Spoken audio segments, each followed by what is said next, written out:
Belum kahwin lagi, dah duduk bersama, dah pegang tangan, dah cium sana sini, dah peluk sana sini. Ya Allah, astaghfirullahalazim. Macam manalah Allah Subhanahu Wa Taala nak redha dengan hubungan tu kalau dah kahwin nanti. Tu pun kalau dah kahwin lah jodoh tu. Ni kalau buat yang tak jadi dengan orang yang ya kita dah pegang tangan apa semua tu, tiba-tiba tak jadi kahwin, macam mana? Allahu Akbar. Oh, dahsyat hari ni. Belum dah kahwin lagi, dah pegang tangan, dah peluk sana sini. Silap dah lebih daripada tu kot. Allahu Akbar. Na'udzubillah min zalik. Allah alam, tapi itulah takkanlah dah pegang-pegang, takkanlah tak lebih daripada tu dah. Tapi yang herannya, dia ni influencer masalahnya. Kan? Daripada family yang terkenal kan. Yalah, orang kenal lah. Mungkin aku bagi hint sikit, mungkin hampa tahu kot kan. Dan sekarang ni media-media masa ni duk post kita pasal dia lah. Belum kahwin lagi, dah pegang macam-macam dah. Dah bergambar sana sini. Tak ada siapa kan nak tegur dia. Tapi itulah, family bukannya family yang tak tahu agama. Ipar pun yalah beragama juga. Tapi itulah, macam lagu nasyid tu lah kan, iman tak dapat diwarisi. Tapi memang hakikat tu macam tu lah. Iman seorang ni memang tak boleh diwarisi lah. Tapi takkan kita nak normalisasi kan perkara-perkara macam tu, maksiat ni kan. Belum nikah lagi, belum ada ikatan lagi, kita dah halalkan hubungan tu kan. Lain jantina ni, antara lelaki dan perempuan ni, takkan kita nak halalkan. Nampak sangat kita hari ni nak ikut cara barat. Yalah, kalau barat ni couple dulu. Kita pun Islam tak apalah, sebab Islam dia kena moden, dia kena ikut peredaran zaman. Mana ada. Janganlah kita nak buat Islam kita sendiri.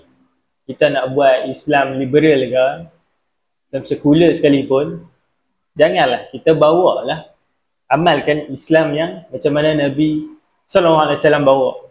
Takkan kita nak halalkan perkara yang haram ni. Belum nikah lagi, belum ada apa-apa ikatan, dah boleh pegang tangan, cium. Oh, silap dah tidur sekali ke. Na'udzubillah min zalik. Tapi itulah, bukan dekat influencer saja lah. Orang yang terkenal ke, orang ada nama sekalipun. Masalahnya, umat Islam hari ni pun dah terjadi. Dan tambah-tambah pelajar-pelajar sekolah, universiti, bila dia balik daripada sekolah, kan mak ayah dia tak ada, dia bawa masuk lah lelaki ataupun perempuan pun kan. Yang mana yang lelaki ni, kenalan lelaki, dia kan bawa lah boyfriend, girlfriend dia kan, boyfriend dengan girlfriend dia ni. Lepas ni couple, apa lagi, tidurlah sekali. Dah mak ayah tak ada, sibuk dengan kerja. Jadi apa lagi, tak heran lah kalau kita tengok kes HIV ni kan. Kalau kita tengok kes HIV sekarang ni banyak berlaku di kalangan budak-budak universiti, sekolah apa semua ni. Sebab ni lah, sebab kita menormalisasikan zina. Na'udzubillah, zina sebelum kahwin. Uish, Allahu Akbar. Macam mana ni? Takkanlah kita nak tengok, nak biarkan, nak diamkan je perkara macam ni.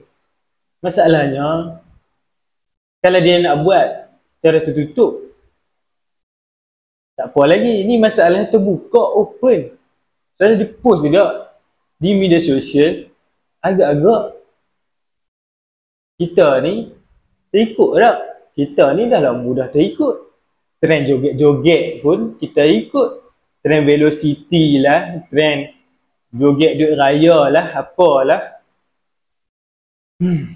Klub klan pun kita buat. Tu macam mana? Hai, kita manusia ni mudah terikut. Sebab itulah di akhir zaman ni, kita kenalah cari circle yang bawa kita kepada Allah Subhanahu Wa Taala, bawa Islam yang sebenar. Kembalikan rukun Islam dan rukun iman. Hari ni kita dah jauh dah dengan baginda Nabi sallallahu alaihi wasallam. Nabi sallallahu alaihi wasallam tinggalkan kita ni dah lebih kurang lah ya. 1400 tahun dah. Sedangkan Bani Israel, Nabi Musa tinggal mereka ni pun baru 40 hari dah sesat. Kita ni macam mana? Dah mestilah sesat. Mestilah dah jauh sangat dengan cara Nabi sallallahu alaihi wasallam. Jadi itulah macam mana kita ni. Kita nak normalkan perkara yang macam ni. Kita ni terlalu ikutkan barat. Sedangkan pejang-pejang dahulu kan, tanah Melayu ni tak suka penjajah ni, British ni. Sebab dia nak bawa ideologi macam ni lah. Tapi hari ni kita tak apalah. Sebabkan yalah, kena ikut dalam zaman kan. Tak apa nanti kahwin juga. Tak apa yang tu nanti kahwin, tak apa. Pegang-pegang dulu, cium-cium mulut dulu. Nanti kahwin ya. Jangan tak kahwin pula, nanti tanggungjawab lah. Kalau dah ada anak nanti tanggungjawab kahwin ya. Macam mana perkahwinan tu Allah Subhanahu Wa Taala nak redha, macam mana nak dapat redha Allah? Sedangkan sebelum kahwin dah buat zina. Tak heran lah hari ni kenapa banyak anak zina, anak luar nikah ni. Bukan tu saja, banyak juga berlaku penceraian. Bayangkan hari ni, asal bukan dah 1 minit, 1 perceraian. Silap-silap, berapa sekonnya? 30 sekon macam tu je ke? 1 perceraian. Na'udzubillah. Anak zina pun setengah jam, sejam macam tu dah lahirlah anak zina. Allah, teruklah kita ni. Jadi kembalilah kepada Islam yang sebenar. Janganlah kita ikut hawa nafsu. Sebab hawa nafsu ni kalau kita ikut, binasalah akhirat kita. Dunia memang kita nampak sonok sebab dunia ni syurga bagi orang kafara dan penjara bagi orang mukmin. Dan sebab itulah juga baginda Nabi sallallahu alaihi wasallam suruh ikat anak isteri di rumah, di tiang-tiang rumah kalian. Sebab apa? Sebab ni lah. Sebab perempuan ni, wanita ni, tempat terbaik adalah di rumah. Kalau kita lepaskan dia, itulah jadilah macam ni Depa ni mudah terikut. Sebab itulah perempuan ni tak boleh jadi pemimpin. Dia mudah terpengaruh. Kan? Dia tengok kawan dia buat, dia pun nak buat lah.